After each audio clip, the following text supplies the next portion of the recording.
전도자는 계속적으로 자신에게 주어진 지혜, 그 지혜를 모두 동원해서 자신의 삶을 계속적으로 들여다봅니다. 그리고는 3장에 와서는 세상을 관통하는 놀라운 법칙 하나를 소개하는데요. 그것은 바로 때가 있음의 법칙입니다.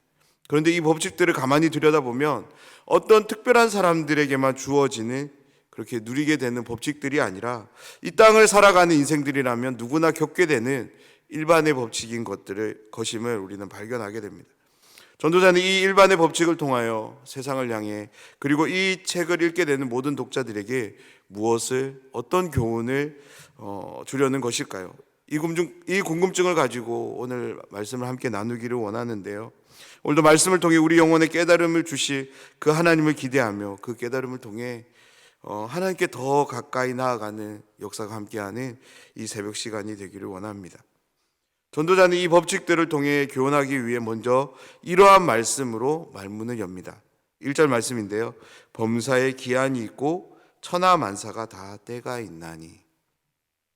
사랑하는 여러분, 전도자가 말하는 범사에 기한이 있고 천하만사가 다 때가 있다는 이 말의 의미는 무슨 의미일까요?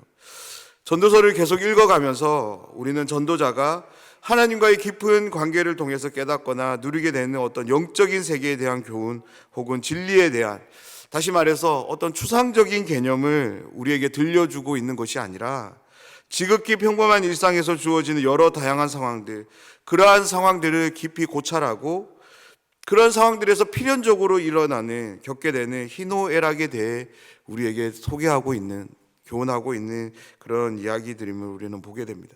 그런 의미에서 전도자가 전하는 이 1절의 말씀은 그의 관심이 높은 하늘에 있는 것이 아니라 바로 이 땅에 있다는 겁니다. 전도자가 그의 말을 계속 들어보기를 원하는데요. 2절부터 8절까지 모두 24가지의 때에 대한 소개를 하고 있습니다. 그런데 이 때들은 모두 서로 대조를 이룹니다. 긍정과 부정의 면을 교차적으로 소개하면서 때에 대한 소개를 하는데요.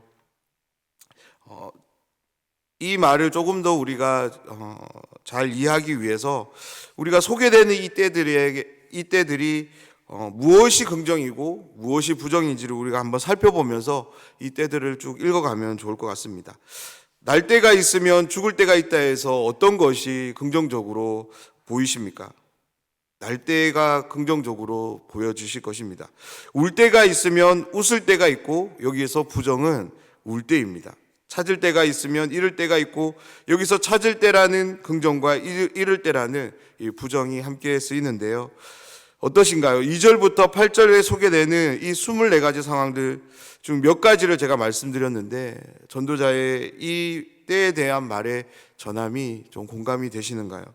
지금까지 살아오면서 이런 긍정과 부정의 상황들이 우리의 삶 속에서도 숱하게 주어졌고, 그로 인한 경험들이 우리 모두에게는 있을 것입니다. 특별히 5절 말씀을 조금 설명드리고 싶은데요. 왜냐하면 이 절의 말씀은 문자적으로 읽기에는 우리가 조금 본래의 의미를 찾기가 어려운 부분이 있기 때문에 그렇습니다. 5절 말씀에서 돌을 던져 버릴 때와 돌을 거둘 때, 이 둘 중에 어느 것이 긍정이고 어느 것이 부정적일까요? 돌을 던져 버리는 것이 부정적으로, 돌을 거두는 것이 긍정적으로 보여질 것입니다. 그런데 그렇지 않은 것이, 왜냐하면 이 5절의 말씀은 성경학자들이 전쟁의 때를 전제로 한 말씀이라고 합니다. 다시 말해서 돌을 던져버리는 것은 이제 전쟁이 끝났기 때문에 더 이상 돌과 같은 돌이 무기로 사용될 필요가 없으니까 사람들이 그동안 모아왔던 그 모든 돌들을 이제 흩어버린다는 겁니다. 반대로 돌을 거두는 것은 이제 전쟁이 시작되었기 때문에 무기로 사용하기 위해서 돌을 모으는 것을 의미합니다. 그래서 돌을 던져버리는 것이 긍정적이고요, 돌을 거두는 것이 5절 말씀에서는 부정적인 의미입니다. 이러한 때들을 곰곰이 묵상해 보면 두 가지 생각을 하게 되는데요. 먼저는 이 모든 상황들은 마치 어떤 법칙에 의해 정해져 있는 것처럼 우리에게 다가옵니다. 다시 말해서 이 때들은 마치 이 누군가는 누구일까요? 바로 하나님입니다. 그렇습니다. 이 세상을 창조하신 하나님, 그분께서 이 세상의 이러한 모든 때들을 정하셨고 때가 되었을 때 일어나게 하신다는 것입니다. 그런데 이 상황들은 절대 동시에 일어나지는 않습니다. 태어나거나 죽는 것이지 태어나는 것과 죽는 것이 함께 할 수는 없습니다. 마찬가지로 심는 것과 심을 것을 뽑는 것도 마찬가지입니다. 그런 점에서 두 번째 생각은 이 각각의 상황은 저마다 자신의 한계를 가진다는 것입니다. 이러한 한계는 다름 아닌 이 때를 누리게 되는 사람들과 함께 하는데요. 그래서 이러한 상황들, 이러한 때가 가지게 되는 한계를 모든 인생들이 가지게 된다는 거죠. 겪게 된다는 의미인 것입니다. 즉 우리 모두는 이 때가 갖고 있는 그 한계들을 가짐으로 인해서 우리의 행동들에 한계가 주어지는 것입니다. 이러한 한계에 직면한 인생들에게 전도자는 일침을 가하는데 9절의 말씀입니다. 일하는 자가 그의 수고로 말미암아 무슨 이익이 있으랴. 이 말씀의 의미는 이렇습니다. 한계를 지닌 인생들, 사람들이 아무리 애를 쓴다 해도 하나님이 정해놓은 이 때에 아무런 영향을 끼칠 수 없다라는 것입니다. 어느 누구도 하나님이 정한 이 때를 바꿀 수 없다라고 전도자는 결론을 내립니다. 믿으십니까? 사랑하는 여러분, 여러분이 이것이 믿어지는 것이 참 신기하지 않습니까? 하나님이 모든 때를 놓았고 그 일을 사람이 바꿀 수 없다라는 이것이 또한 우리에게 전혀 불쾌하지 않고 오히려 감사로 다가옵니다. 그렇다면 어떻게 이런 의미들이 감사로 다가오는 것일까요? 왜냐하면 우리는 하나님이 어떤 분이신지를 알고 있기 때문에 그렇습니다. 하나님은 어떤 분이십니까? 하나님은 인생이 아니시기에 시건치 않는 분이십니다. 한번 말씀하신 것은 영원토록 기억하며 지키시는 분이십니다. 무엇보다 사랑에 무한하신 분이십니다. 완전하신 분이십니다. 그 사랑의 근본이신 하나님은 다름 아닌 저와 여러분, 우리의 아버지가 되십니다. 아버지는 절대 자녀를 고통으로 절망으로 안내하지 않습니다. 육신의 아버지는 그럴 수 있을지라도 하나님 아버지는 절대 그럴 수 없는 분입니다. 바로 사랑의 신실한 완전한 의신 하나님이시기 때문에 그런데요. 우리는 그 하나님을 믿기에 그분이 정한 것들을 우리는 신뢰하기 때문에 우리는 불쾌하지 않습니다. 오히려 감사할 수 있는 것입니다. 하나님이 무언가를 정해 놓으셨다는 것이 불편하지 않을 수 있는 것이죠. 왜냐하면 하나님은 선하신 분이시고 선하신 하나님께서 정하신 모든 일들은 우리의 삶 가운데 선으로 이루어질 것이기 때문에 그렇습니다. 이것에 대해 동일한 믿음의 고백을 가졌던 전도자는 11절에서 놀라운 말씀을 우리에게 전합니다. 우리 11절 말씀을 우리 한 목소리로 한번 읽어보도록 하겠습니다. 하나님이 모든 것을 지으시되 때를 따라 아름답게 하셨고 또 사람들에게 영혼을 사모하는 마음을 주셨느니라. 그러나 하나님이 하시는 일에 시종을 사람으로 측량할 수 없게 하셨도다. 아멘. 이 말씀에서 아름답게라는 말은 적절하게라는 말로 바꿔서 보면 또한 의미가 조금 더 쉽게 다가오는 것 같습니다. 다시 말해서 하나님은 자신의 뜻에 따라서 모든 것을 지으시고 때를 따라 그 뜻들을 적절하게 이루어 가신다는 의미인 것입니다. 그런 점에서 하나님을 사랑하는 사람들, 신자 그리스도인들이 가져야 될 태도가 있습니다. 그것은 지금 나에게 주어지고 있는 이 상황이 아무리 힘들다 하더라도, 아무리 좋다 하더라도 너무 몰두해서는 안 된다는 것입니다. 왜냐하면 우리를 향하신 하나님의 뜻은 시간의 제한을 받지 않는 영혼에 속해 있기 때문에 그렇습니다. 그래서 지금 잠시 나에게 찾아온 고난입니다. 그렇기 때문에 너무 함몰될 필요가 없습니다. 또한 지금 나에게 주어지는 복도 잠시 나에게 주어지는 것일 거예요. 그렇기 때문에 너무 집착할 필요가 없는 것입니다.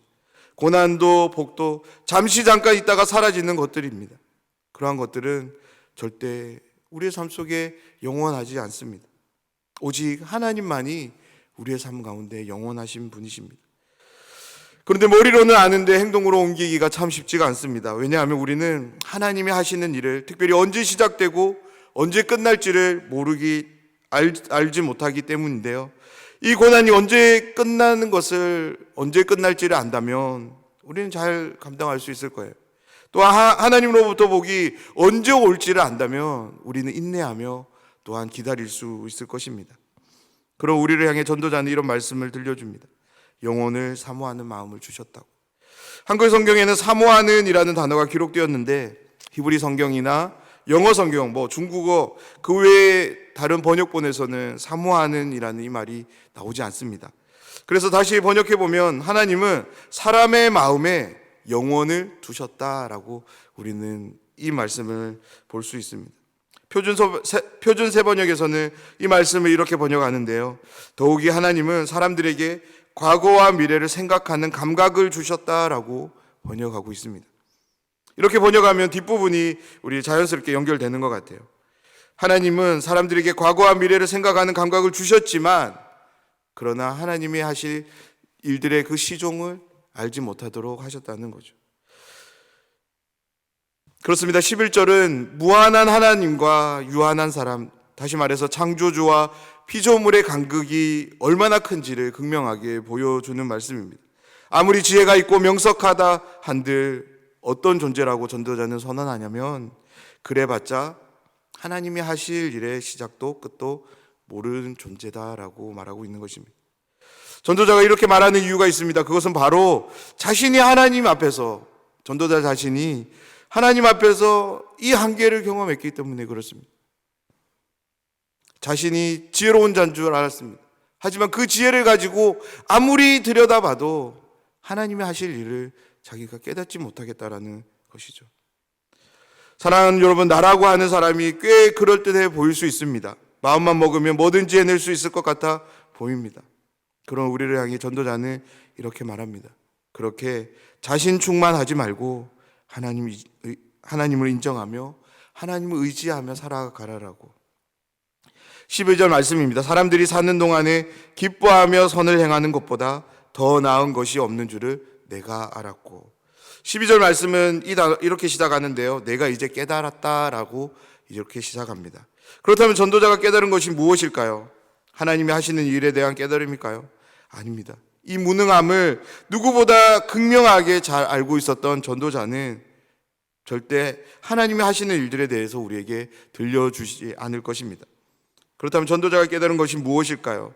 사람들이 사는 동안에 기뻐하며 선을 행하는 것보다 더 나은 것이 없다는 지극히 평범한 일상에 대한 깨달음을 우리에게 소개하고 있습니다. 그런데 이 말에는 이런 의미가 숨겨져 있습니다. 어차피 사람은 하나님이 하시는 일의 시종을 알 수 없으니 하나님이 깨닫지 못하도록 하셨으니까 그런 것에 대해 너무 관심 가지지 말라는 거예요. 하지만 일상에 내리시는 하나님의 은혜들, 일반적 보편적 그런 규범들을 통해서 우리에게 주어지는 그 일상들에 대해서 영원하신 하나님을 기억하며 충실하게 그러한 삶들을 살아가라라고 우리에게 말씀하고 있는 것입니다. 특별히 하나님의 섭리를 기억하는 가운데 자신에게 주어진 수고가 있다면 그 수고에 정말 충실하게 신실하게 땀을 흘리고 그런 수고를 통해 얻게 되는 결과물들을 먹고 마시고 즐김으로 인해 주어지는 기쁨, 또한 그 기쁨을 주변 이웃들과 함께 나누면서 하나님이 옳다고 생각하는 공의와 정의를 구현하는 그러한 삶을 살아가라라고 우리에게 전하고 있는 것입니다. 사랑하는 여러분, 오늘 말씀은 우리에게 하나님은 어떤 분인지를 깨워줍니다. 하나님은 어떤 분이십니까? 이 세상의 모든 때를 정해놓으신 분이십니다. 정해놓으실 뿐만 아니라 그 때를 이루시는 분이십니다. 우리는 바로 이 하나님을 믿으며 살아가는 사람들입니다. 그렇다면 그 믿음을 가지고 살아가는 우리들은 어떻게 살아가야 될까요? 내가 주인 되어 무언가를 이루기 위해 아둥바둥 살아가서는 안 될 것입니다. 오늘도 나의 삶의 주인 되신 하나님, 그분을 인정하며 그분을 바라보며 우리에게 주어진 일상을 성실하게 최선을 다해 살아가야 할 것입니다.